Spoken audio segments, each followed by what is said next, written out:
Oy bro, dito ka pala. Hey, good Good morning. morning. Good morning, Pastor. Buti nakapasyal ka dito. Alam mo, ito yung isa sa pinakamagandang pasyalan dito sa Tagaytay. Ang pangalan ng lugar na to ay Picnic Grove. Kita mo naman, ang ganda ito ang bulkan ng bulkan ng Taal. Ano masasabi mo? Talagang napakaganda, Pastor. Oo, medyo malamig na ngayon dito kasi syempre alam mo naman, malapit na December. Teka, ba't ka ba nakapasyal dito? Di, Pastor, ganito po kasi yan. May tanong po ako about sa Bible. Okay. About sa ano po? Sana masagot yung tanong mo kasi medyo nag-aaral-aral pa rin lang naman ako eh. Kaya mo yan, Pastor. About po kasi siya sa Book of Esther. Book of Esther. Okay, sige. Kung ano man yung makakaya ko lang nasagutin. Pero mas maganda siguro, habang tayo nag-sharing, tingin ko meron ka rin ma-input dito eh. Sige, for the sake na kwentuhan muna tayo about kay Esther. Ano ba yung mga possible na tanong mo, bro? Kung sino po si Esther, ano yung buhay niya. Okay. Si Esther, alam mo sa totoo lang, facts lang to ang book ng Esther ay naglalaman ng almost 10 chapter. Pero magugulat ka sa book na to, mula chapter 1 to 10, hindi nabanggit yung pangalan ng Diyos. Bakit po kaya? Oo. Pero pag tinignan natin, nasama siya sa canon. Pero ang totoo kasi, even invisible yung name ng Diyos dito sa book na ito. Ang good thing dito, although invisible yung name ni Yahweh or God, makikita natin dito visible yung mga gawa ng Diyos natin dito. Kung paano nila ng Panginoon, kung paano niya ni-rescue, kung paano niya ginaid, at kung paano niya prinotektahan yung bayan ng Israel. Talagang napakabuti ng Diyos. Maganda bro, maganda.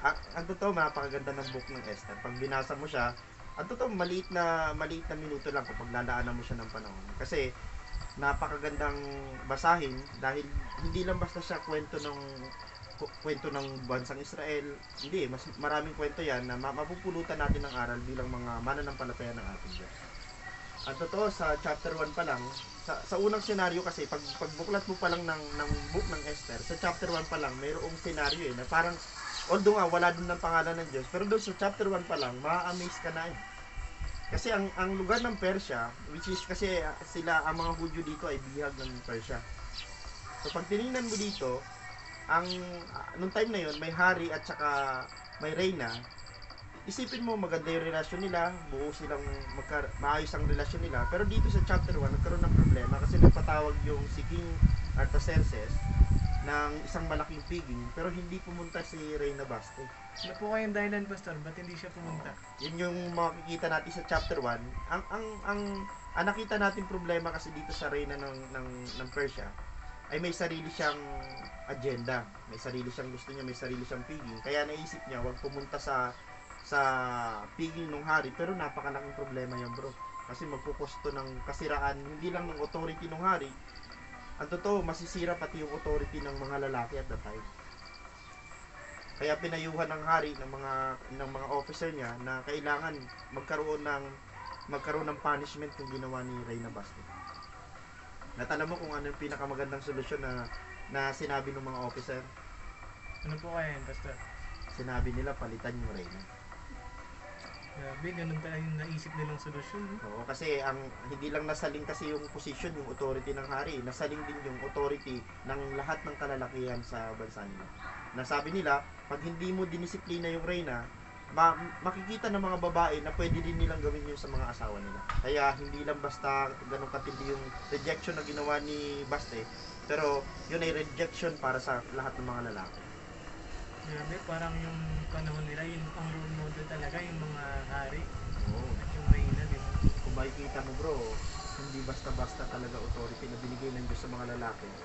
Kasi, pagka nasaling yung authority, may something na hindi magandang mangyayari. Katulad na lang nung nangyari kay Reyna Baste. Okay, so siguro mas maganda pumunta tayo sa chapter 2. So sa chapter 2 naman, syempre dahil nga natanggal na si Reyna Baste, pag tiningnan natin dito, ang sunod na inoffer sa kanya ng mga officer niya, magpahanap sa buong Persia, magpahanap sa buong sakop ng Persia at that time ng pinakamagagandang babae. Grabe, nagpahanap pa, no? Para mapalitan, syempre maganda si Reyna Baste. So, kailangan doon, syempre dahil maganda yung Reyna, So naisip ng mga officer, bakit hindi tayo magpahanap sa buong kaharian ng magagandang mga babae, it's either bihag or basta mga babae na magaganda para maging kapalit ni Reyna Bastet. Dito sa chapter 2 may mababasa tayo dito na eksena o I mean character na dito maipapakilala si Esther. Si Esther ay ulilang Hudyo na inampun ng tito niyang si Mordecai. Si Mordecai at saka si Esther, sila yung mga pangunahing tauhan dito sa aklat ng Esther. Yan bro yung chapter 2. Sino po kaya si Haman? Okay. Si Haman naman, alam mo, pag binasa mo ang book ng Esther, ang ganda lang basahin ng una, pangalawang chapter, pero pagdating dito sa chapter 3, yung nag-raise dito ng problema. Yan yung si Haman. Isang pinakakilalang karakter sa aklat ni Esther.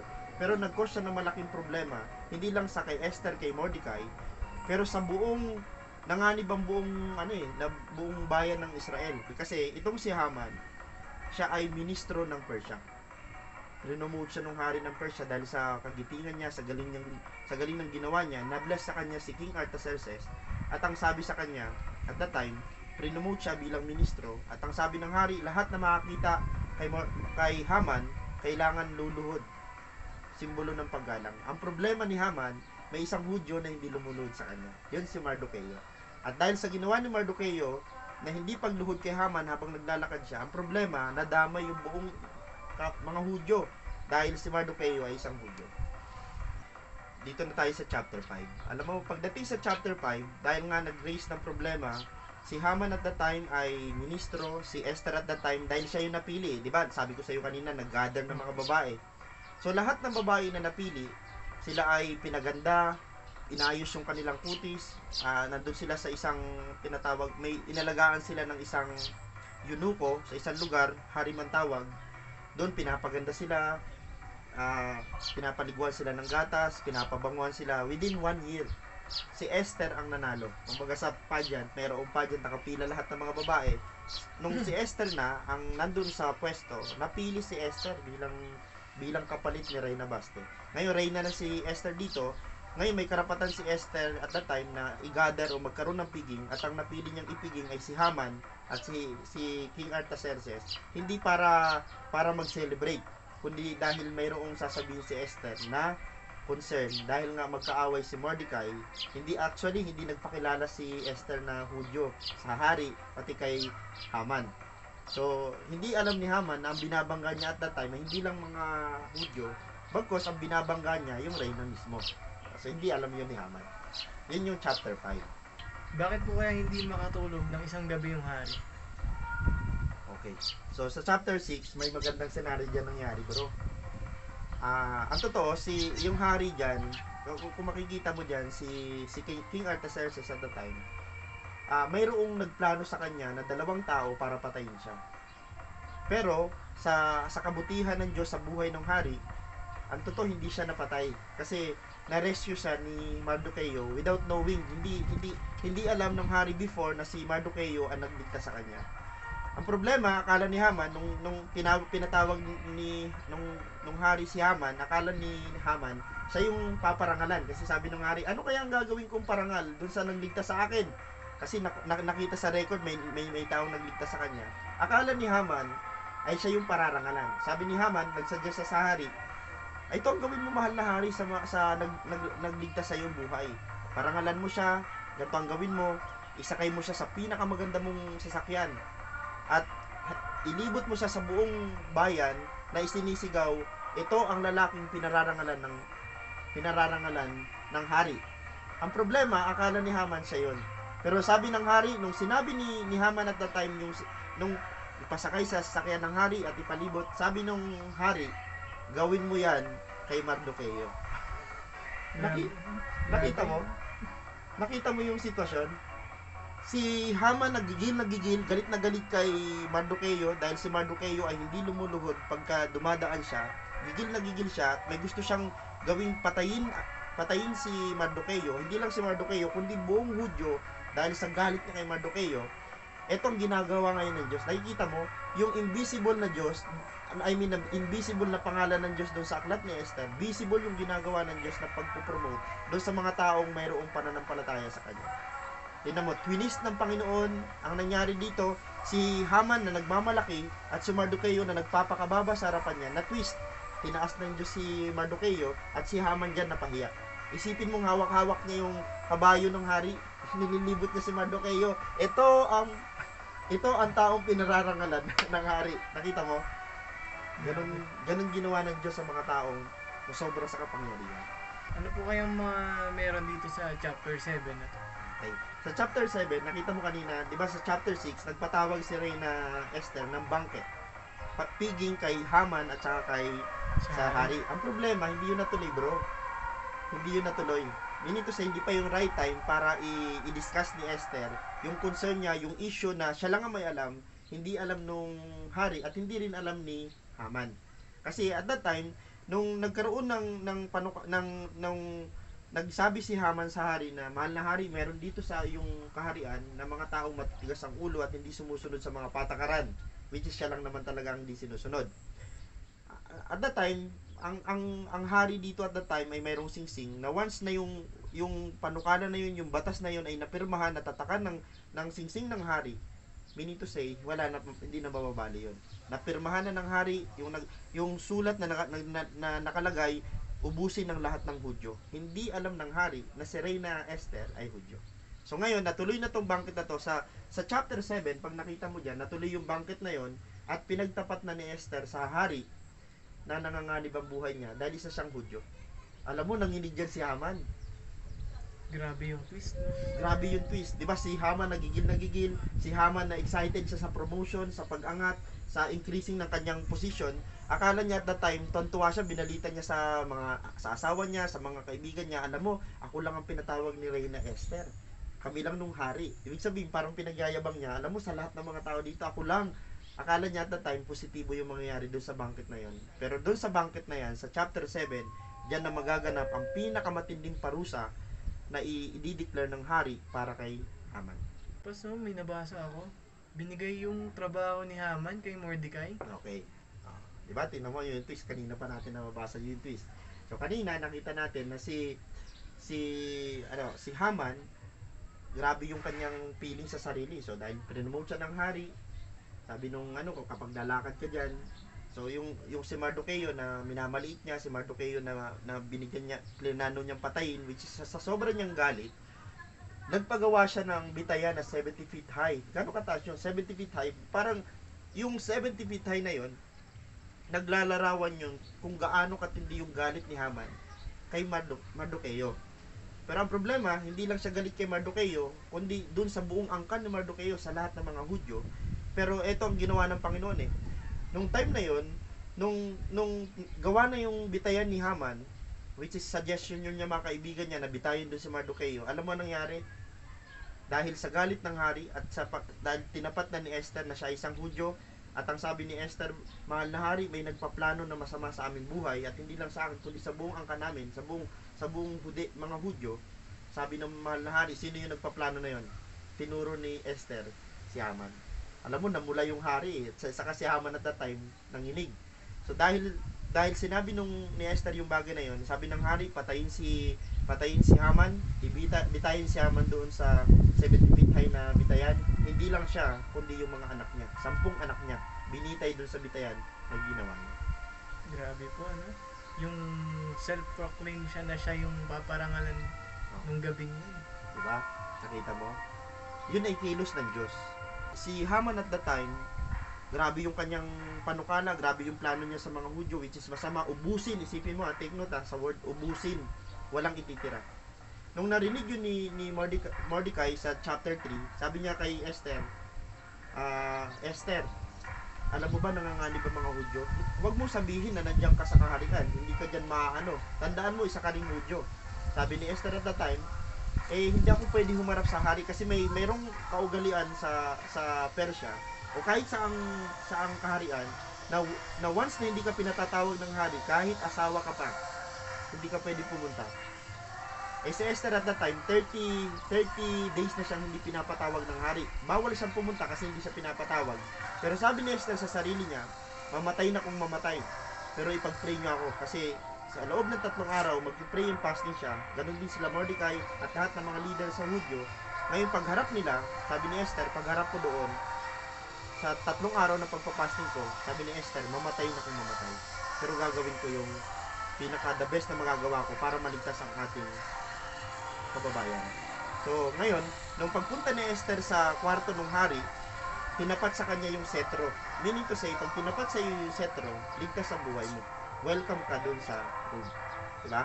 So, ngayon, itong nabasa mo dito sa chapter 9, which is ang sabi dyan, yung position ni, ito yung pinaka the best na ginawa ng Panginoon na twist. Kundi kanina, ang dami ng ginawang twist ng Panginoon. Diyan sa chapter 9, di ba si Haman ang ministro? Isipin mong, ang naging ministro ngayon ng Persia ay si Mardocheo na.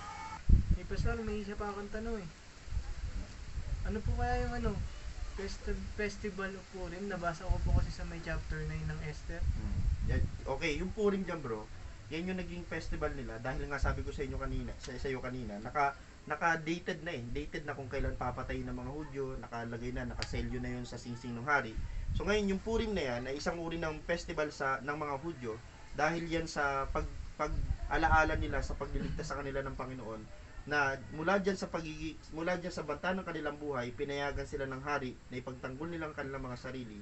At diyan sa date na yan, nung sinugod sila ng mga kalaban nila, pinatay nila yung mga kalaban nila.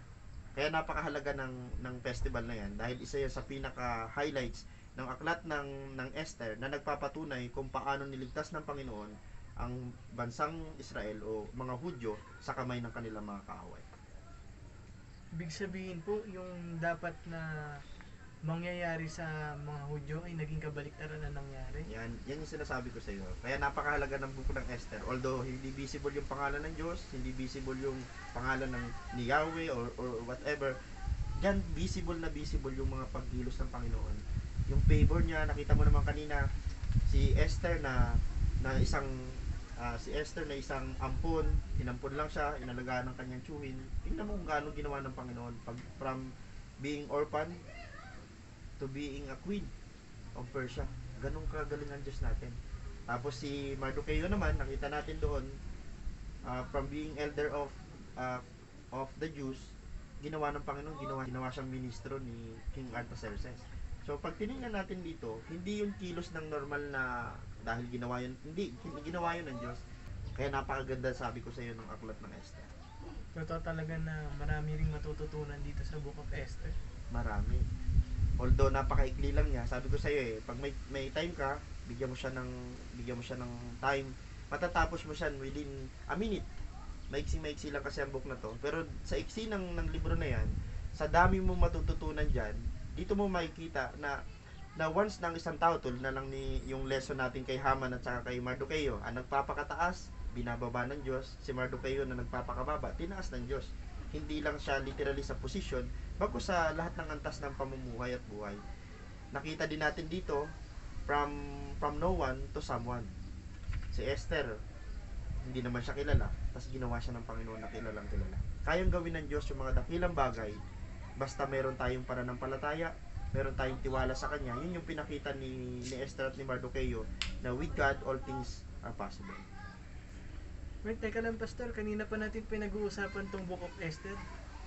Sino kaya sumulat nito? Ang totoo, hindi klaro hindi malinaw kung sino sumulat ng aklat ng Esther. Pero base sa aking nakalap na informasyon, although unknown and not clearly o someone understood both Judaism, pero ang totoo talagang klaro dito na mga Hudyo ang sumulat nito, ng mga Hudyo na bihag sa Persia ang may posibleng sumulat ng aklat ng Esther. Yung ano po kaya, yung date, kung kailan siya naisulat. Yung dating natin, hindi tayo magiging absolute sa mga dating natin kasi pag binasa natin ng mga research o mga commentary, magkakaiba sila ng dating, pero probably nasulat to around 460 BC.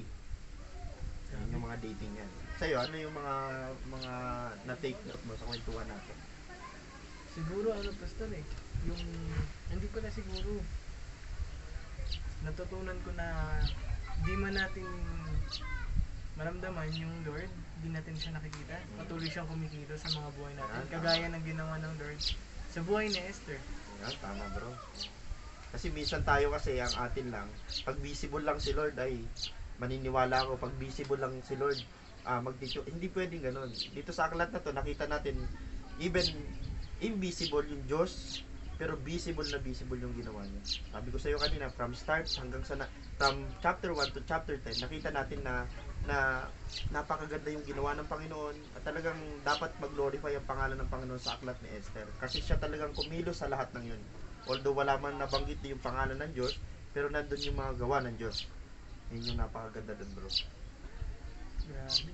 So, paano po, Pastor? Maraming salamat po Maraming ating salamat ha. maikling sharing time. Sana ma-meet uli kita kasi sa totoo lang marami pa tayong mapag-uusapan. Pero ito yung mga natutunan natin especially natutunan both side natin, ay ma-share sana natin, bro, sa mga kaibigan natin, mga klase natin, o kung ano mang saan man tayo kabilang, may share natin sa kanila. So, sige bro, paano yan? Maraming salamat ha. Salamat, Pastor. Tayo ay magtapos siguro sa isang prayer. Pwede ba tayo mag-pray? Sige po. Yes Lord, thank you Panginoon sa aming sharing po ni Brother Daniel, Panginoon. Salamat po na dalangin namin Lord itong mga konting natutunan po namin sa aklat ni Esther. Although hindi siya ganun ka-detailed, pero Lord, salamat po dahil pinigyan nyo kami ng moment para Panginoon makapag-sharing. Salamat din sa opportunity na to Lord na ma-share ko sa kanya yung mga maliliit na knowledge na meron ako. Salamat sa kanyang buhay, i-bless mo po siya at i-bless nyo rin po yung lugar ng Picnic Grove para sa oras na ito. In Jesus name, Amen. Thank you bro. Maraming salamat. Thank you, Pastor. Ay,